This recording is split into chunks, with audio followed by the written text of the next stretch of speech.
Welcome to the Explainer. Today we're tackling something that sounds super bureaucratic but is actually a total game changer for your life. Getting your hands on your California divorce decree.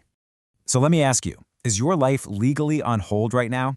Seriously, imagine you're right at the finish line of closing on a new house, or you need to update a passport, or maybe you're even getting ready to remarry, and bam, you hit a massive bureaucratic brick wall.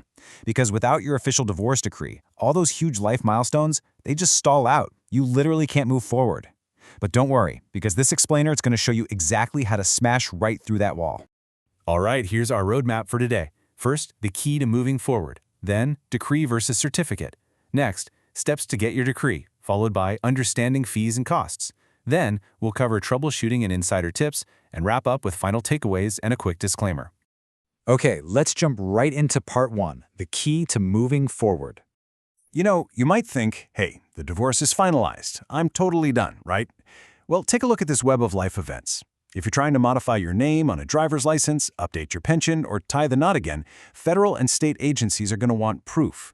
And whether you're enforcing custody, making sure alimony gets paid, or sorting out property disputes, having a certified copy of your divorce decree is absolutely crucial. It gives you the legal muscle to actually assert your rights. Without it, you're kind of stuck. It is literally the authoritative document. Moving on to section 2, decree versus certificate. Now this right here, this trips up thousands of people every single year. On one side, you've got the divorce decree, which comes straight from the California Superior Court. On the other side is the divorce certificate, which California actually calls a certificate of record. That one comes from the Department of Public Health or a county vital records office. Now, if you just need to quickly verify your marital status, sure, the certificate might do the trick. But here's the catch. It's really just a summary. It doesn't have any of the nitty-gritty details of your settlement.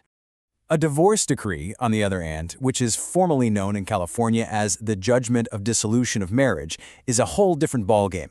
It's the final authoritative judgment. It actually has a judge's signature on it. That means it acts as a legally binding court order that dictates property, support, custody, basically all the rules both parties have to play by. You can't just ignore it. And for almost any major legal, financial, or government hurdle, this is the exact piece of paper you need in your hands. All right, section 3, steps to get your decree. So, here's the game plan, a simple 3-step process. Step 1 is honestly the biggest hurdle. California doesn't have some magical, centralized statewide database for divorce cases. Nope, the records live in the Superior Court of the specific county where the divorce was actually filed. If you aren't sure which county that is, definitely check Old Mail or use the state's Find My Court directory. Step 2 is hunting down that specific court's portal, so think lacourt.org for LA or ocourts.org for Orange County. Then step 3 is actually submitting the request. You can usually do this in person at the clerk's office, you can mail it in with a prepaid return envelope, or, and this is a lifesaver, use those online portals to really speed things up. But wait, before you hit submit, you've got to gather a few things. You'll need the full legal names of both parties and the approximate year the divorce was finalized. But the absolute golden ticket here? Your specific court case number. Seriously, having that number makes the clerk's job a breeze and gets you your document way, way faster. Next up, section 4, understanding fees and costs. I want to make sure you have the exact numbers here so you don't get blindsided at the clerk's window. Under California Government Code, the fees are set by statute. Getting a certified copy of your dissolution judgment, which, remember, is what you need for most legal stuff, is just a flat $15 fee. If you just need standard, uncertified copies, it's 50 cents a page. Now, if the clerk has to dig around for more than 10 minutes to find your record, they'll tag on a $15 manual search fee. And if you need something called an exemplified record, which is this super formalized, triple certified document usually meant for out-of-state or international issues, that's going to run you a flat $50. And hey, if you're ever wondering where exactly that money goes, check this out. The California Department of Finance manual actually outlines the Family Law Trust Fund. The biggest chunk of money for this fund comes directly from these certified marriage dissolution records. By law, $5 out of your $15 certification fee goes straight into this fund to keep family court operations running. So it's a very strictly regulated setup rooted right in state law. Okay, let's look at section 5, troubleshooting and insider tips. Now, bureaucracy isn't perfect, so let's talk about some common roadblocks. Missing your case number? Yeah, that's going to cause a delay. Also, if your divorce went through in the 80s or earlier, brace yourself.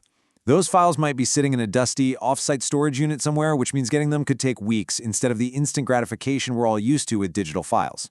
Also, keep in mind that sensitive stuff like domestic violence orders or details about minor kids might be sealed by a judge, so only authorized folks can see them. And finally, just remember that every single county's portal looks and acts a little differently, so deep breaths, patience is key here. But hey, if you're panicking right now because you don't have your case number, don't stress. The court clerk can actually look it up for you. Sure, it triggers that $15 manual search fee we just talked about, but honestly, it's a super reliable way to get yourself back on track if your paperwork has just vanished over the years. And finally, Section 6, Final Takeaways and Disclaimer. All right, let's wrap this up with a quick checklist for success. First, know the difference. You want the detailed decree from the Superior Court, not the summary certificate. Second, always ask for a certified copy with the official court seal if you're handling legal or government business. Third, try to track down that case number before you reach out to the court. Save yourself that $15 search fee. And lastly, just be prepared for processing times to vary wildly depending on your county and how old the case is. I do need to drop a quick disclaimer here too. The information in this explainer is meant for educational guidance to help you make sense of the source material. It is definitely not legal advice. If you're tangled up with an uncooperative ex, sealed records, or really complex enforcement stuff, please consult a qualified family law attorney to help you out with your specific situation. So that brings us to one last question. Are you ready to take the next step and legally unlock your future? Because now you've got the exact roadmap. You know the fees, and you have the insider tips to tackle the California court system like a pro. Seriously, do not let a missing piece of paper keep your life on hold. Go find your county court portal today and take back control of your records. Thank you so much for hanging out with me for this explainer, and keep learning.